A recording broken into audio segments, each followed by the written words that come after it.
नमस्कार, आप देख रहे हैं जनता टीवी और मैं हूं आपके साथ अभिषेक तिवारी। वक्त हो गया ताबड़तोड़ खबरों का। शुरुआत करते हैं फटाफट अंदाज में। प्रधानमंत्री मोदी के एक और पूर्वांचल दौरा तय हो गया है, जिसके तहत गोरखपुर को बड़ी सौगात मिलने जा रही। पीएम मोदी 7 दिसंबर को मुख्यमंत्री योगी आदित्यनाथ के गृह जनपद गोरखपुर जाएंगे। अपने इस दौरे के दौरान प्रधानमंत्री गोरखपुर खाद्य कारखाना, एम्स गोरखपुर, आईसीएमआर के बीआरडी मेडिकल कॉलेज में स्थापित 9 हाईटेक लैब्स का लोकार्पण करेंगे। गोरखपुर जिले में आज मुख्यमंत्री योगी आदित्यनाथ ने जनता दरबार में आए लोगों से मुलाकात के दौरान सीएम ने जिलाधिकारी और एसएसपी से कहा कि जन सुनवाई पर विशेष ध्यान देने की जरूरत है। इससे लोगों को न्याय मिलेगा, लोगों की समस्याओं का समाधान तुरंत होगा। उन्होंने लोगों की समस्याएं सुनी और भरोसा दिया कि किसी के साथ अन्याय नहीं किया जाएगा। इसके बाद सीएम ने मंदिर परिसर में ही पत्रकारों से बातचीत की। इस दौरान उन्होंने विपक्ष पर जमकर हमला बोला। सीएम ने कहा कि गोरखपुर का खाद्य कारखाना पूर्वी उत्तर प्रदेश में अब तक का सबसे बड़ा निवेश है। उस सपने को साकार होते हुए पूर्वी उत्तर प्रदेश की 5 करोड़ की जनता देख रही, जिसे पिछली सरकारों ने अपनी नाकामियों के कारण नाकार साबित किया है। गोरखपुर और वाराणसी का दौरा करने के बाद सीएम योगी आदित्यनाथ चंदौली पहुंचे। चंदौली जिले को सीएम योगी ने बड़ी सौगात दी। यहां सीएम ने बाबा कीनाराम इंटर कॉलेज की विभिन्न विकास परियोजनाओं का लोकार्पण और शिलान्यास किया। चंदौली में सीएम ने विपक्ष पर जमकर निशाना भी साधा। सीएम ने कहा कि विपक्षी लोग जनता के पैसों को लूटकर बाहर भेजते थे और भाजपा की सरकार में आज वही पैसा जनता के सेवा में लग रहा है। सीएम ने कहा कि सपा लोग रामभूमि पर गोलियां चलवाते थे। जब सपा सरकार में प्रदेश में भर्ती निकालती थी तो ये लोग कोई चाचा तो कोई भतीजा ये करके वसूली क्या करते थे। चंदौली जिले में रामगढ़ में मुख्यमंत्री योगी आदित्यनाथ के पहुंचने से पहले लक्ष्मणगढ़ में सपा कार्यकर्ताओं पर पुलिस को लाठीचार्ज करना पड़ा। सीएम को पटक देने के लिए निकले सपा नेताओं को पुलिस ने रोका, लेकिन वो नहीं रुके, जिसके बाद पुलिस ने लाठीचार्ज किया। रामगढ़ से 3 किलोमीटर पहले लक्ष्मणगढ़ में आखिरकार पुलिस ने उन पर बल प्रयोग किया और लाठीचार्ज कर उन्हें खदेड़ना चाहा, लेकिन लाठीचार्ज के बाद भी सपा कार्यकर्ताओं ने हटने का नाम नहीं लिया और सड़क पर ही बैठ गए। वहीं सीओ अनिरुद्ध सिंह ने सकलडीहा के विधायक प्रभु नारायण सिंह की जमकर तू में हुई। केंद्रीय मंत्री और अमेठी से सांसद स्मृति ईरानी आज इन्होना पहुंची, जहां पर बीजेपी कार्यकर्ताओं ने स्मृति ईरानी का जोरदार स्वागत किया। इस दौरान उन्होंने जन स्वास्थ्य मेला का निरीक्षण किया और बस अड्डे का उद्घाटन किया। स्मृति ईरानी ने तिलोई में 53 लाख रुपए की लागत से बने बस अड्डे का उद्घाटन कर जनता को बस अड्डा सौंपा। साथ ही तिलोही विधानसभा में 272 करोड़ रुपए की लागत से होने वाली 47 परियोजनाओं का शिलान्यास भी किया। केंद्रीय मंत्री अनुप्रिया पटेल आज कुशीनगर पहुंचे, जहां उन्होंने भगवान बुद्ध के दर्शन पर चीवर दान किया। इसके बाद वे बुद्ध इंटर कॉलेज के खेल मैदान में आयोजित रैली में शामिल हुई और संबोधित भी किया। डिप्टी सीएम केशव प्रसाद मौर्य एक बार फिर विवादित बयान दिया है। दरअसल बीते दिन अंबेडकर नगर में कार्यक्रम में शामिल होने सीएम गए थे, जहां पत्रकारों से बातचीत करते हुए डिप्टी सीएम केशव प्रसाद मौर्य ने सपा अध्यक्ष अखिलेश यादव पर जमकर तंज कसा है। केशव प्रसाद मौर्य ने कहा कि अखिलेश यादव को अखिलेश अली जिन्ना कहना चाहिए। अखिलेश कभी भी पिछड़े वर्ग के लोगों के लिए कल्याण नहीं किया है, इसीलिए साल 2022 के चुनाव में पिछड़ी जातियां उनके साथ नहीं जाएगी। इस बयान के बाद समाजवादी पार्टी के नेताओं ने नाराजगी जाहिर की है।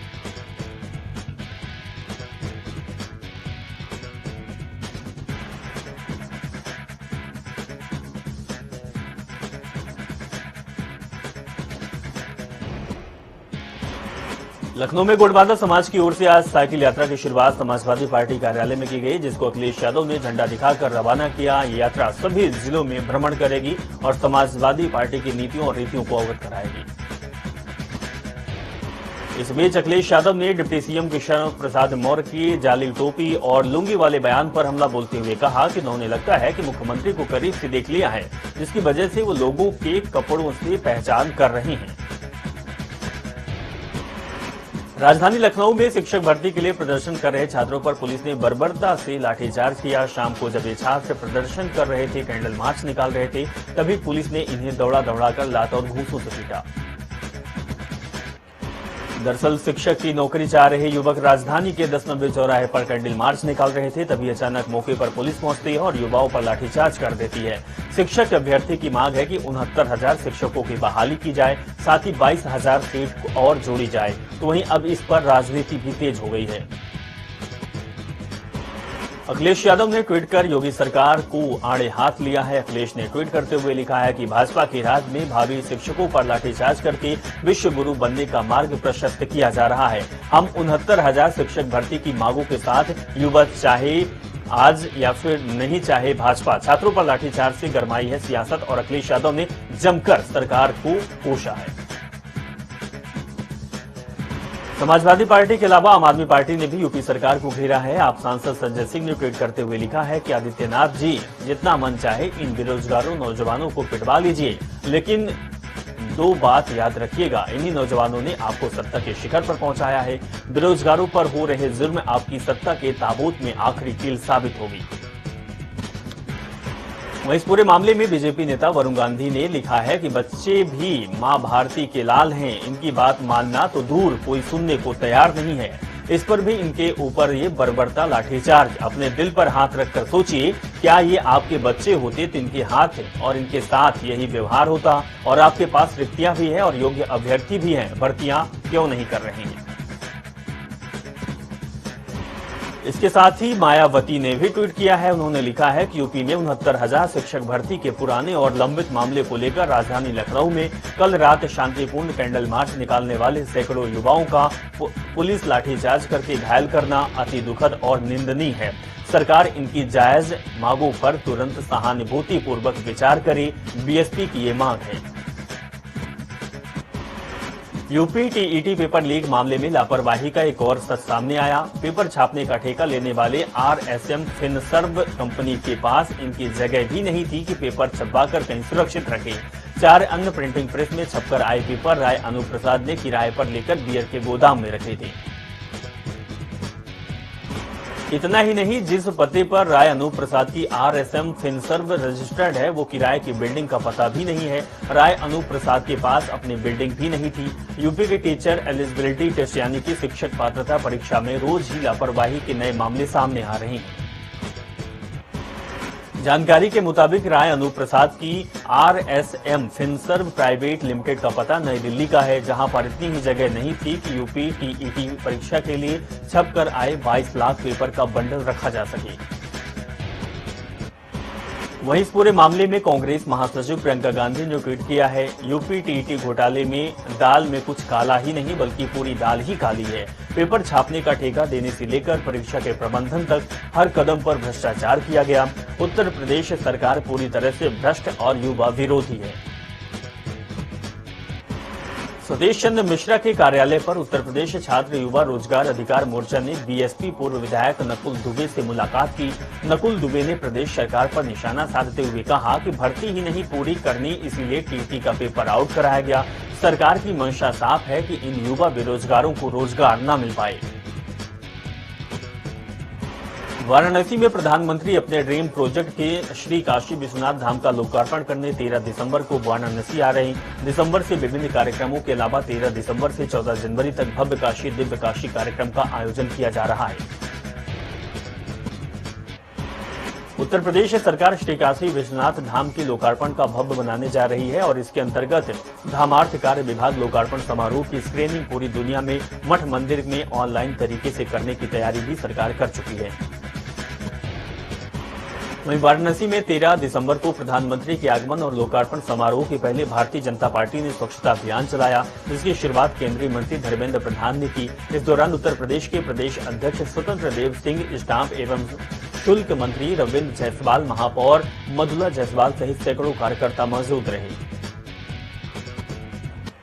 अमेठी के मुसाफिर खाना क्षेत्र में अज्ञात बदमाशों ने घर में घुसकर प्रधान को गोली मार दी और मौके से फरार हो गए, जिसके बाद सूचना मिलते ही मौके पर पहुंची पुलिस ने शव को कब्जे में लेकर पोस्टमार्टम के लिए भेज दिया और मामले की तफ्तीश में जुट गई। 6 दिसंबर से पहले मथुरा में सुरक्षा बढ़ा दी गई है और 6 दिसंबर को बाबरी मस्जिद विध्वंस की बरसी पर यहां हिंदूवादी संगठनों ने जलाभिषेक कार्यक्रम का ऐलान कर दिया है। अधिकारियों का कहना है कि प्रशासन मुस्तैद है और हर गतिविधि पर निगरानी रखी जा रही है।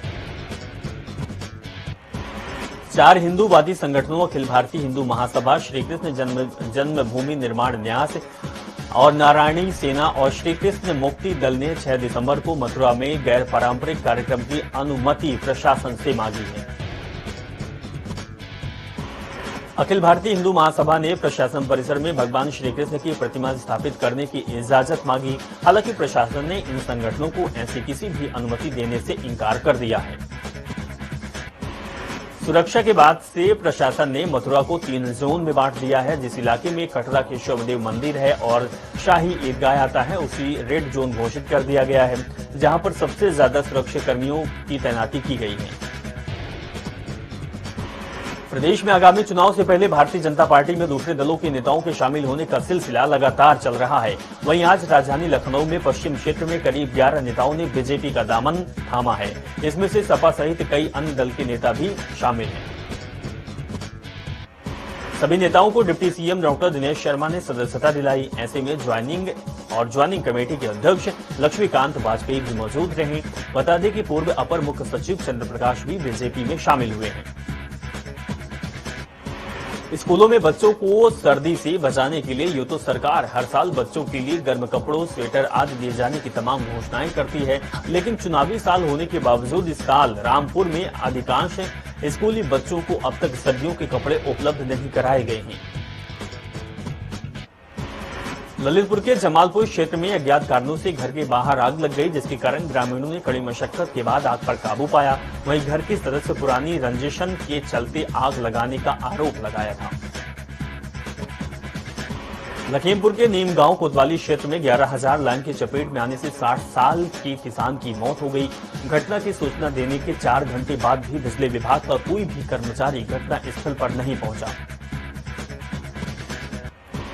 महोबा के कुल पहाड़ क्षेत्र में 3 बच्चों की हत्या कर मां ने फांसी लगा ली, जिससे कि इलाके में हड़कंप मच गया। जिसके बाद सूचना मिलते ही मौके पर पहुंची पुलिस ने शवों को कब्जे में लेकर पोस्टमार्टम के लिए भेज दिया। इटावा के भरथना क्षेत्र में कंधेसी प्रचार रेलवे क्रॉसिंग पर ओवरब्रिज का निर्माणाधीन लोहे का हिस्सा गिरने से मजदूर दब गए। वहीं सूचना मिलते ही रेल कर्मियों ने 1.5 घंटे के रेस्क्यू ऑपरेशन के बाद सभी मजदूरों की जान बचाई और साथ ही सभी घायलों को इलाज के लिए अस्पताल भिजवाया। बरेली के सीबीगंज थाना क्षेत्र में बस ने खड़े डंपर को पीछे से टक्कर मार दी, जिसमें कि 2 दर्जन यात्री गंभीर रूप से घायल हो गए। जिसके बाद सूचना मिलते ही मौके पर पहुंची पुलिस ने सभी घायलों को उपचार के लिए अस्पताल भेजा। आगरा के खेरागढ़ क्षेत्र में तंबाकू कारोबारी के यहां सेल टैक्स ने देर रात छापेमार कार्रवाई की। कई घंटे तक जांच पड़ताल चलती रही। कार्रवाई से बचने के लिए सौदेबाजी और सांठगांठ की कोशिश भी की गई। इस दौरान मीडिया कर्मियों से जीएसटी अधिकारियों ने बदतमीजी करते हुए भी नजर आए। जालौन के डकोर थाना क्षेत्र में बंधौनी गांव में जेठ ने बहू के पैर में गोली मार दी, जिससे कि महिला गंभीर रूप से घायल हो गई, जिसे सूचना पर पहुंची पुलिस ने जिला अस्पताल में भर्ती किया। वहीं महिला ने पुरानी रंजिश को लेकर जेठ पर गोली मारने का आरोप लगाया है। औरैया के विधना क्षेत्र में आवारा मवेशियों ने किसानों के खेतों को बर्बाद कर रहे और नुकसान कर रहे हैं। एकजुट होकर आक्रोशित किसानों ने प्राथमिक विद्यालय में आवारा मवेशियों को एकत्र करके गेट का ताला बंद कर दिया और मवेशियों को गौशालाओं में भेजने की मांग की है। गाजियाबाद के भोजपुर थाना क्षेत्र में पुलिस और बाइक सवार बदमाशों में मुठभेड़ के दौरान 2 घायल अपराधी गिरफ्तार किए गए और वहीं पुलिस ने गिरफ्तार किए गए बदमाशों के कब्जे से अवैध शस्त्र, बाइक और लूट के मोबाइल फोन भी बरामद किए। मुजफ्फरनगर के चरथावल थाना क्षेत्र में अनियंत्रित होकर कार नहर में गिर गए, जिससे कि पत्नी की मौत हो गई। वहीं पति गंभीर रूप से घायल हो गए, जिसके बाद सूचना मिलते ही मौके पर पहुंची पुलिस ने घायल को इलाज के लिए अस्पताल भेजा। पीलीभीत के सुनगढ़ी थाना क्षेत्र में शुगर फैक्ट्री रोड पर नो एंट्री इलाके में तेज रफ्तार गन्ने की ओवरलोड ट्रैक्टर ट्रॉली ने स्कूटी सवार भाई बहन को टक्कर मार दी, जिससे कि स्कूटी सवार भाई बहन गंभीर रूप से घायल हो गए, जिन्हें आनंद फानंद में जिला अस्पताल में भर्ती किया गया। हमीरपुर के लालपुर थाना क्षेत्र में हिस्ट्रीशीटर ने अपने साथियों के साथ मिलकर राज मिस्त्री के पीट कर लहूलुहान करके फायरिंग करते हुए मौके से फरार हो गई, जिसके बाद राज मिस्त्री को गंभीर हालत में कानपुर अस्पताल में भर्ती किया गया। श्रावस्ती के भिनगा कोतवाली क्षेत्र में पयार घाट गांव के पास खेत में संदिग्ध परिस्थितियों में बुजुर्ग का शव मिला। परिजनों के मुताबिक बुजुर्ग व्यक्ति भिनगा तहसील की पेशी पर आया था, वहीं हार्ट अटैक से उसकी मौत की आशंका जताई गई है। लखनऊ के पारा थाना क्षेत्र में दो पक्षों में मामूली बात को लेकर जमकर मारपीट हुई। मारपीट के दौरान घायल हुए पीड़ित को कानूनी सहायता न मिलने से पीड़ित परिवार ने बड़ी संख्या में एकजुट होकर धरना प्रदर्शन कर चौकी का घेराव किया। प्रतापगढ़ के सांगी थाना क्षेत्र में पट्टी गांव में अज्ञात महिला का शव मिलने से इलाके में हड़कंप मच गया। स्थानीय लोगों का कहना है कि महिला की चाकू से गोदकर हत्या कर शव को फेंका गया है। साथ ही पुलिस घटनास्थल पहुंचकर मृतक महिला की शिनाख्त में जुट गई है। हमीरपुर जनपद के चिकासी थाना क्षेत्र के एक गांव निवासी युवती ने न्यायालय की शरण लेकर 3 सगे भाइयों सहित एक अन्य युवक के खिलाफ दुष्कर्म की धाराओं में मुकदमा दर्ज कराया। वहीं इस मामले में पुलिस ने पीड़िता का अस्पताल में मेडिकल परीक्षण भी करवाया है। औरैया के अछलदा थाना क्षेत्र में सूने पड़े मकान में चोरों ने चोरी की वारदात को अंजाम देते हुए बाइक सहित कीमती जेवरात पर हाथ साफ कर फरार हो गई। वहीं पुलिस चोरों को पकड़ने में नाकाम साबित हुई। श्रावस्ती में डीएम के आदेश पर आबकारी विभाग ने बड़ी कार्रवाई की है। छापेमारी में 27 लीटर कच्ची शराब और 2 क्विंटल लहान बरामद किया गया है, जिसके बाद 2 लोगों के खिलाफ आबकारी अधिनियम के तहत मामला दर्ज कर लिया गया है। श्रावस्ती में सांसद खेल स्पर्धा प्रतियोगिता का स्पोर्ट्स स्टेडियम भिंगा में संपन्न हुआ। सांसद खेल स्पर्धा प्रतियोगिता के मुख्य अतिथि विधायक फेरन पांडे रहे। विधायक ने फीता काटकर विभिन्न प्रकार के खेलों का उद्घाटन किया। लोग अभी कोरोना से धीरे धीरे उभरना ही शुरू किए कि कोरोना के नए वेरिएंट यानी कि ओमिक्रॉन की एंट्री ने सरकार और स्वास्थ्य विभाग की चिंता बढ़ा दी है। वहीं लखनऊ सीएमओ मनोज अग्रवाल ने बताया कि ये जो वेरिएंट ओमिक्रॉन है वो फैलता तो तेजी से है, मगर पिछले वेरिएंट के मुकाबले ये डेल्टा से कम खतरनाक है। बांदा के कुल कुम्हारी क्षेत्र में बीते 2 दिसंबर को एक महिला की गला दबाकर हत्या के मामले का खुलासा हो गया है। पुलिस ने हत्यारोपी विकास त्रिपाठी और उसके बेटे ब्रजेश त्रिपाठी को गिरफ्तार कर लिया है। बहराइच में फार्मासिस्ट एसोसिएशन सदस्यों ने अपने 20 सूत्री मांगों को लेकर हड़ताल की घोषणा करते हुए सीएमओ ऑफिस के सामने जमकर प्रदर्शन काटा। एसोसिएशन के पदाधिकारी 5 तारीख से लेकर 8 तारीख तक काला फीता बांटकर विरोध प्रदर्शन करेंगे। 9 तारीख से 16 तारीख तक 2 घंटे का कार्य बहिष्कार करेंगे और अगर इसके बाद भी उनकी मांगों को पूरा नहीं किया गया तो एसोसिएशन के सदस्य 17 से 19 तारीख तक पूर्ण रूप से काम का बहिष्कार कर देंगे। हापुड़ के सिटी कोतवाली थाना क्षेत्र में दिल दहला देने वाला मामला सामने आया, जहां पिछले 4 दिन से लापता करीब 7 साल की मासूम का शव पड़ोस के ही एक घर में संदूक से बरामद किया गया। बता दें कि मासूम पिछले 4 दिन से लापता थी, जिसकी गुमशुदगी की खबर परिवार वालों ने थाने में दर्ज कराई थी। बिजनौर के चांदपुर क्षेत्र में संपूर्ण समाधान दिवस में पहुंचे जिलाधिकारी उमेश कुमार मिश्रा और पुलिस अधीक्षक डॉक्टर धर्मवीर सिंह ने फरियादियों की शिकायत सुनी और शिकायत सुनने के बाद संबंधित अधिकारी को दिशा निर्देश भी दिए। ललितपुर के मडवारा थाना क्षेत्र में अंतर्गत अवैध हथियारों की तस्करी करने वाले 2 शातिर युवक पुलिस की हत्थे चढ़े। वहीं अभियुक्तों के कब्जे से आधा दर्जन देशी तमंचों के साथ एक चोरी का बाइक भी बरामद हुई। अमेठी के मुसाफिर खाना कोतवाली क्षेत्र में घर में सोते समय गोली मारकर ग्राम प्रधान की हत्या कर दी गई, जिसके बाद परिजनों ने पोस्टमार्टम के बाद शव को सड़क पर रखकर रोड जाम कर दिया। हत्यारों की गिरफ्तारी नहीं बल्कि संस्कार के बीच भी बात और कहां सुनी हुई। बहराइच में साला दरगाह और क्षेत्र अंतर्गत विवाहिता की संदिग्ध परिस्थितियों में मौत हो गई। वहीं विवाहिता के परिजनों ने ससुराल वालों पर विवाहिता को पीट कर मार डालने का आरोप लगाया है। झांसी के ग्राम टकटोली में विशाल किसान पंचायत का आयोजन किया गया। इस पंचायत में रोड की समस्या को लेकर किसान खूब गरजे और जिम्मेदारों को खरी खोटी सुनाते हुए आंदोलन की चेतावनी दी। अमेठी के गुंदौर गांव में कुछ दिन पहले प्रदेश के घर लौटे 35 साल के युवक ने फांसी लगाकर आत्महत्या कर ली, जिसके बाद ग्रामीणों ने पुलिस को सूचना दी और मौके पर पहुंची पुलिस ने शव को कब्जे में लेकर पोस्टमार्टम के लिए भेज दिया। उत्तराखंड के सीएम पुष्कर सिंह धामी आज हरिद्वार दौरे पर रहे, जहां मुख्यमंत्री पुष्कर सिंह धामी ने निरंजनी अखाड़े पहुंचकर अखिल भारतीय अखाड़ा परिषद ने मुख्यमंत्री का जोरदार स्वागत और सम्मान किया। इस दौरान मुख्यमंत्री ने कार्यक्रम में मौजूद सभी अखाड़ों के साधु संतों का आशीर्वाद लिया। सीएम पुष्कर सिंह धामी ने जहां अखाड़ा में विशाल त्रिशूल स्थापित करने की घोषणा की, तो वहीं मुख्यमंत्री ने सूबे में बढ़ते कोरोना संक्रमण के नए वेरिएंट ओमिक्रॉन को लेकर सरकार की तैयारियों से अवगत भी कराया। सीएम धामी इसके बाद काशीपुर पहुंचे, जहां उन्होंने लाखों रुपए के विकास कार्यों का लोकार्पण और शिलान्यास किया। साथ ही उदयराज हिंदू इंटर कॉलेज की फील्ड में एक विशाल जनसभा को भी पुष्कर सिंह धामी ने संबोधित किया।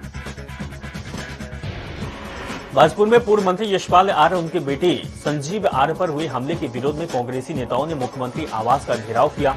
घेराव को लेकर आवास कूच करते हुए कांग्रेसी नेताओं को पुलिस ने बैरिकेडिंग लगाकर रोका। वहीं रोके जाने से आक्रोशित कांग्रेस नेताओं ने वहीं पर बैठकर सरकार के खिलाफ नारेबाजी करते हुए धरना प्रदर्शन किया। प्रदर्शन में कांग्रेस प्रभारी देवेंद्र यादव, नेता प्रतिपक्ष प्रीतम सिंह समेत कई कांग्रेसी नेता शामिल हुए। राजधानी दून में कल हुए प्रधानमंत्री मोदी की जनसभा में भाजपा ने सफल और अभूतपूर्व बताया। मदन कौशिक ने प्रेस कॉन्फ्रेंस कर कहा कि रैली में रिकॉर्ड तोड़ भीड़ लाई गई। इसमें अभूतपूर्व रैली नहीं हो सकती थी। हम सभी वर्गों का, सभी कार्यकर्ताओं का और प्रधानमंत्री का आभार व्यक्त करते हैं। पूर्व सीएम हरीश रावत मसूरी के धनोल्टी विधानसभा पहुंचे, जहां रावत का फूल मालाओं के साथ स्वागत किया गया। इस मौके पर हरीश रावत ने महिलाओं के बीच जाकर चौपाल की, जिसमें ग्रामीणों ने अपनी समस्याओं को हरीश रावत से साझा किया। इसके बाद ग्रामीण महिलाओं ने पारंपरिक वेशभूषा से ढोल की थाप पर तांडवी नृत्य किया। रुद्रप्रयाग में लोक निर्माण विभाग की लापरवाही के चलते कोटेश्वर तितली पुल का निर्माण अधर में लटक गया। जल्द पुल निर्माण न होने से उत्तराखंड क्रांति दल ने आंदोलन को चेतावनी दी। वहीं लोक निर्माण विभाग का कहना है कि पुल का बेस तैयार हो चुका है, अब सिर्फ पुल के पार्ट्स लगाने बाकी हैं।